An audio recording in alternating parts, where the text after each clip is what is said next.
Marguerite Caton, bonjour. Bonjour Guillaume et bonjour à tous. Alors, des sondages ce matin. On répète à chaque élection combien les sondages doivent être maniés avec précaution à cause de leur procédure et du caractère autoréalisateur de leurs prévisions. En cette nouvelle période électorale ouverte par une crise remplie d'incertitudes et donc d'enquêtes d'opinion, le directeur délégué de Harris Interactive France est venu nous expliquer ses méthodes de travail. Bonjour Jean-Daniel Lévy. Bonjour. Depuis l'annonce de la dissolution de l'Assemblée nationale, vous n'avez publié qu'une seule enquête, c'était lundi dernier, une projection de la future Assemblée. Est-ce que vous n'avez pas eu d'autres commandes, Jean-Daniel Lévy, ou est-ce un choix de votre part? Alors on a publié plusieurs enquêtes. On a publié effectivement une seule enquête de projection d'intention de vote, aussi bien dans le cadre du premier tour que dans le cadre du deuxième tour. Nous avons et nous travaillons en bonne intelligence avec nos différents clients et partenaires pour essayer de se demander est-ce que ça vaut le coup ou pas de poser d'autres questions par la suite. L'analyse que nous avons fait collectivement, c'est que nous sommes dans un temps politique tellement accéléré, notamment par rapport à ce que nous avons déjà connu par le passé, que nous craignons, entre guillemets, que quand bien même nous travaillons rapidement, les données que nous soyons amenés à publier soient extrêmement caduques au regard de la nouvelle situation politique. On a eu en quelques jours et la création du Front populaire, et les décisions de la part de Éric Ciotti, et la conférence de presse du président de la République, et voire par la suite les atermoiements, aussi bien de la part des électeurs ou des formations politiques, de gauche comme de droite, qui ont été de nature à pouvoir changer fondamentalement, potentiellement, ce que pouvait être le regard de nos compatriotes à l'égard de la situation politique. C'est la raison pour laquelle nous avons, et en début de semaine, réalisé une première enquête intention de vote premier tour, projection deuxième tour, et puis également, en fin de semaine, un regard sur les potentiels premiers ministrables dans un contexte qui est un contexte qui était, à nos yeux, un peu moins en capacité à souffrir des vicissitudes de la vie quotidienne que l'on peut avoir en point de vue d'actualité politique. Et maintenant que les candidatures ont été déclarées, peut-être qu'une nouvelle enquête de projection de l'Assemblée nationale aura lieu dans ce début de semaine. Mais si l'on s'en tient à celle de lundi dernier que vous avez réalisée pour Challenge, M6 et RTL, votre échantillon de départ est assez large, composé de 2744 personnes. Comment vous assurez-vous, Jean-Daniel Lévy, qu'il est représentatif de la diversité de la population? Alors, on s'assure, grâce à des données qui sont des données qui nous sont fournies par l'INSEE et qui nous permettent d'avoir, en termes de genre, d'âge, de catégorie sociale, de localisation géographique et également de comportement électoral antérieur, une petite France, entre guillemets. Et donc, c'est un peu plus de 2700 personnes que nous avons interrogées, sont exactement à l'illustration de ce que peut être la société française.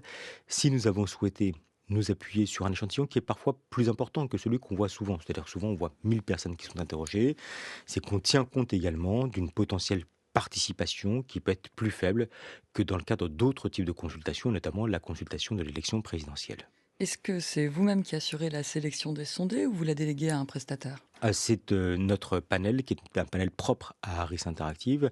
Nous avons un peu plus de 1 800 000 personnes en France en fait, qui font partie du panel Harris Interactive, qui sont interrogées de manière aléatoire. Nous faisons en sorte d'ailleurs que ce ne soient pas des spécialistes, qui ne répondent pas uniquement à des questions politiques ou à des questions d'opinion, mais ils peuvent être également consultés sur des questions en matière de comportement, de consommation, de regard à l'égard des prix ou des dimensions marketing.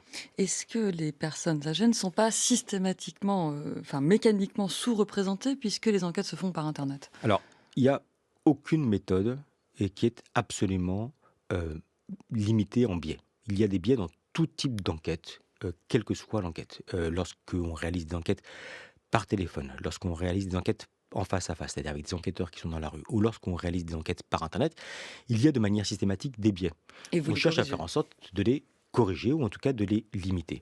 Il y a indéniablement des déficits que l'on peut avoir et on le sait dès le départ. Et auprès d'une partie des personnes âgées et auprès des personnes qui ne sont pas à l'aise avec le numérique et voire même parce que c'est un peu contre-intuitif avec les jeunes qui répondent un peu moins que les autres aux différentes enquêtes alors même qu'on pourrait penser qu'ils sont entre guillemets digital natives, donc c'est-à-dire extrêmement à l'aise avec les outils numériques, mais cette catégorie de population nous répond parfois un peu moins que le reste de la population française. Et alors comment vous opérez ce redressement?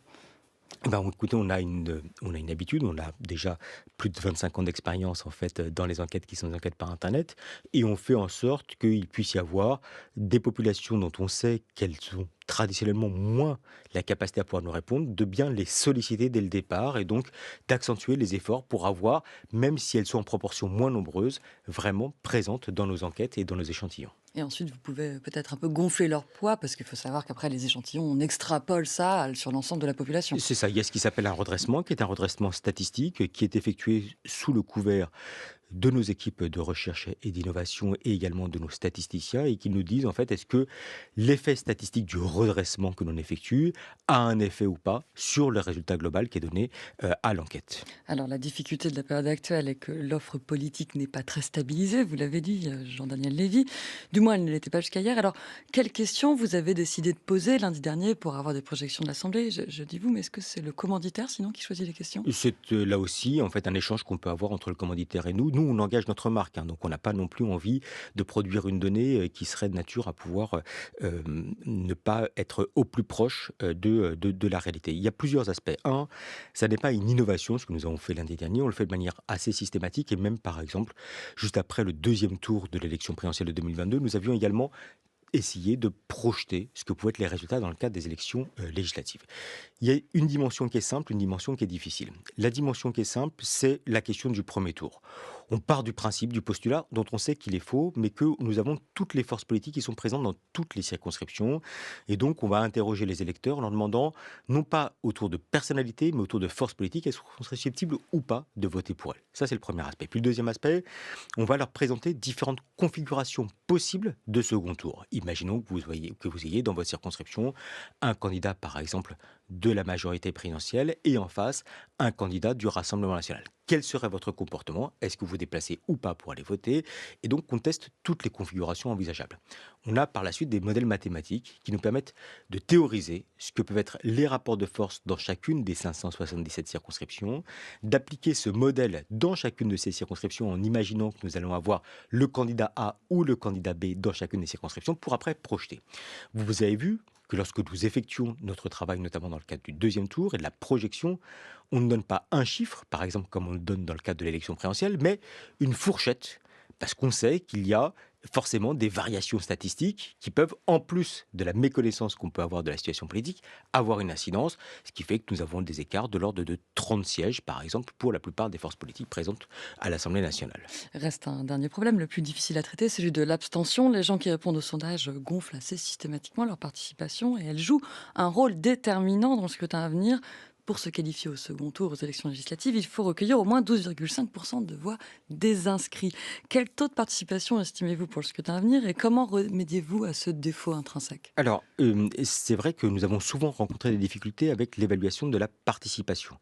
Au cours des dernières élections européennes, nos travaux avaient permis d'être assez proches au final de ce qui s'était produit. On avait indiqué qu'il y avait une possibilité importante qui était un sursaut de mobilisation, ça a été effectué, même s'il n'a pas été massif, dans un contexte où, je le rappelle, il y a sur la plupart des élections une baisse de la participation. Donc le mouvement inverse, nous avions réussi à le relever. Le deuxième aspect que nous avons pu indiquer, c'est qu'il y avait probablement, en tout cas dans la configuration actuelle, près de 60% des électeurs qui pourraient se déplacer au moins au premier tour des prochaines élections législatives. Ça veut dire une progression de plus de 10 points par rapport aux dernières élections législatives.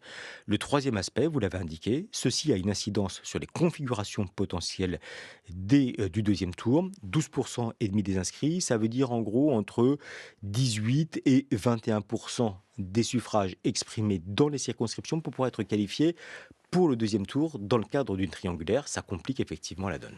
Merci beaucoup Jean-Daniel Lévy, directeur délégué de Harris Interactive. Merci.